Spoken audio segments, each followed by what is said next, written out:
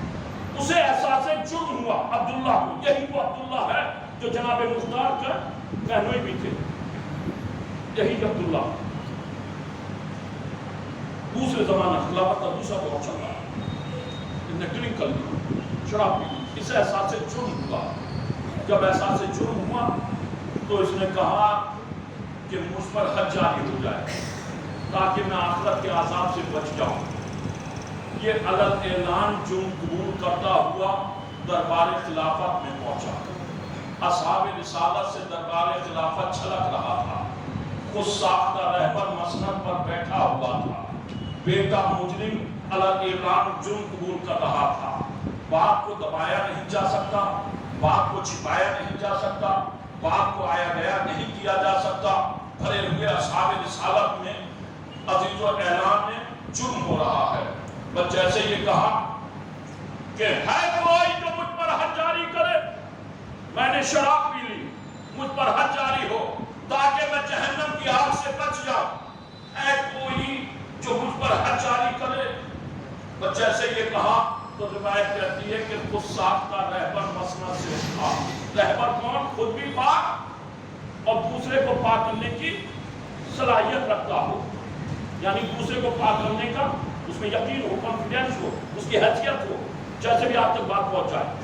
وہ رہبر قادیانہ ہاتھ میں لیا. بیٹا مجرم بیٹے کے قریب پہنچا, ہوا میں قادیانہ لہرایا, ارادہ کیا کہ حد جاری کرے. تو عبداللہ نے بے ساختہ باپ سے کہا خبردار جو مجھ پر حد جاری کی. کہا تم ہی تو کہتے ہو مجھ سے گناہ سرزد ہوا, تم ہی تو کہتے ہو مجھے دنیا میں پاک کر دیا جائے تاکہ آخرت کے عذاب سے بچ جاؤں. کہا مجھ سے گناہ سرزد ہوا, میں چاہتا ہوں دنیا میں پاک کیا جاؤں تاکہ آخرت کے عذاب سے بچ جاؤں. لیکن میری شرط ہے. کہا شرط کیا ہے؟ کہا مجھ پر حد وہ جاری کرے کہ جس نے کبھی خود یہ گناہ نہ کیا ہو. جس نے کبھی خود یہ گناہ نہ کیا ہو مجھ پر حد وہ جاری کرے. بس جیسے یہ جملہ کہا کاش آپ تک یہ بات پہنچ جائے. جزت کی ہم خود بھی پاک دوسرے کو پاک کرنے کی صلاحیت رکھتا ہو وہ رہبر. بس جیسے یہ کہا تو خود ساختہ رہبر کے ہاتھوں میں لاشا پیدا ہو گیا, کانپنے لگے. تازیانہ ہاتھ سے چھوٹ کر کے گر گیا. واپس جا کر کے مسند پر بیٹھ گیا. مولانا توجہ فرمائیے گا. واپس جا کر کے مسند پر بیٹھ گیا. کہوں جملہ عزیزو, اگر حیادار ہوتا تو آج کے بعد مسند پر نہ بیٹھتا. جو بیٹے کی نظر میں رہبر نہ ہو وہ امت کی نظر میں رہبر کیا ہوگا؟ جو بیٹے کو پاک نہ کر سکتا ہو وہ امت کو پاک کیا کرے گا؟ اصحاب رسالت تماشا بنے ہوئے سارا دربار. دیکھیں بہت بڑی طویل گفتگو کر دوں گا میں اس موضوع پر. اگر دیکھا جائے مسلمانوں کی سمجھ میں یہی واقعہ آ جاتا تو ہلاکت سے بچ جاتا. صرف یہ واقعہ اگر آ جاتا. سناٹا چھایا ہوا. شرط کیا رکھی اس نے؟ شرط یہ رکھی, کوئی یہ تو نہیں کہا کہ فلاں نہ کرے فلاں نہ کرے فلاں نہ کرے. نہیں, اس نے کہا ہے کوئی, ابھی کوئی ایسی بات یہاں کا ہدایت مجمع میں کہ ہے کوئی جو نعرہ لگائے تو اس میں تجویز تو ہو نہیں رہی ہے کوئی بھی اٹھ کر کے لگا دے. ویسے ہی عبداللہ نے کہا ہے کوئی جو مجھ پر حد جاری کرے. یعنی عبداللہ کا خطاب سارے مجمع سے تھا. جتنے بھی دربار خلافت میں بیٹھے ہوئے تھے سب سے عبداللہ کا خطاب کا سوال تھا ہے کوئی، اور روایت کہتی ہے کہ کوئی نہ اٹھا حج جاری کرنے کے لیے۔ آج نوجوان ہم سے سوال کرتے ہیں علی کے ساتھ کتنے سے لوگ تھے؟ مختصر لوگ تھے، سب سے زیادہ لوگ ادھر تھے۔ عبداللہ نے تعداد میں زیادہ ہونے والوں کے چہرے سے ایمان کی نقابوں کو نوچ لیا۔ تعداد میں ضرور زیادہ تھے، مزاج میں سب ایک سے تھے۔ نہیں تو کوئی اٹھتا کہ حج جاری کرنے کے لیے، لیکن اسے شک لگا دی جس نے کبھی خود یہ گناہ نہ کیا ہو۔ اور کوئی ایسا نہیں تھا اس دربار میں کہ جو اس گناہ سے نہ گزرا ہو۔ بس ایک اٹھا خاموشی سے، ایمان کے 10ویں درجے پر فائز جناب سلمان، روایت کہتی ہے وہ دوڑتا ہوا محلہ بنی ہاشم میں پہنچا، جا کر کے تخت بات کیا، مولا برآمد ہوئے، ہانپتا کانپتا سلمان، پسینے پسینے۔ مولا نے پوچھا سلمان کیا بات ہے؟ کہ مولا چلیے۔ عبداللہ نے ڈرنک کر لی، اسے احساس جرم ہوا، وہ چاہتا ہے دنیا میں پاک کیا جائے تاکہ آخرت کے عذاب سے بچ جائے۔ کہا پھر سلمان کیا اس نے شرط لگا دی مجھ پر حد وہ جاری کرے کہ جس نے کبھی خود یہ گناہ نہ کیا ہو۔ پر جیسے یہ جملہ کہا مولا نے کہا سلمان ہم نہیں جائیں گے۔ توجہ چاہنا ہوتا محترم غور سے سنیے گا، سلمان ہم نہیں جائیں گے۔ کبھی آپ کے ذہن میں یہ سوال آیا کہ سلمان میں درجے پر کیوں فائز تھے؟ سب سے زیادہ درجات سلمان کو کیوں ملے ایمان کے؟ کبھی سوچا؟ سلمان نبض امیر المومنین جانتا تھا، یہ الگ بحث ہے اگر اس پر بحث کی جائے۔ پر جیسے ہی مولا نے کہا سلمان ہم نہیں جائیں گے تو سلمان نے فوراً دوسرا جملہ کہا مولا اسلام پر وقت پڑا ہے۔ آنے والا مورخ تحریر کر دے گا، رائٹر تحریر کر دے گا، وہ کیا جانے کہ غازی جو رہبر جائز تھا یا ناجائز تھا، حقدار تھا یا نہ حقدار تھا۔ وہ تو یہ لکھ دے گا کہ اسلامی رہبر ایک مجرم پر حج جاری نہ کر سکا، بدنامی اسلام کی ہوگی۔ جو لوگ کہتے ہیں مولا کیوں جاتے تھے، مشورے دینے کس لیے جاتے تھے، کیا ضرورت تھی؟ اسلام کی آبرو بچانے کے لیے، رہبر کی تصدیق کرنے کے لیے نہیں جاتے تھے۔ جو میں پہنچانا چاہتا ہوں آپ کا غور سے سنیے گا، یہ نہیں جو لوگ کہتے تھے نوجوان بھائی آپ کو کیا پڑی ہے، مولا نے تو فلاں جب کا مشورہ دیا، مولا فلاں سطح پر پہنچ گئے، فلاں مسئلے پر پہنچ گئے۔ آپ روئے اسلام بچانے کے لیے ایک غیر آدمی دیکھے گا، وہ کہے گا کہ بھئی یہ کیسے، یہ تو کیسا رہبر ہے، بہت سے واقعات ایسے آ جاتے ہیں۔ اور جیسے یہ کہا مولا اسلام پر وقت پڑا ہے، توجہ چاہوں رہبر کون؟ خود بھی پاک، دوسرے کو پاک کرنے کی صلاحیت رکھتا ہو۔ پر جیسے کہ اسلام پر وقت پڑا ہے تو مولا نے کہا سلمان پھر تنہا ہم نہیں جائیں گے، ہمارا بیٹا حسن بھی جائے گا، ہمارا بیٹا حسین بھی جائے گا۔ مولا بتلانا چاہتے ہیں تنہا میں رہبر نہیں ہوں، میری نسل میں جتنے ہیں سب رہبر ہیں۔ صلوات بھیج دیجئے محمد و آل محمد پر۔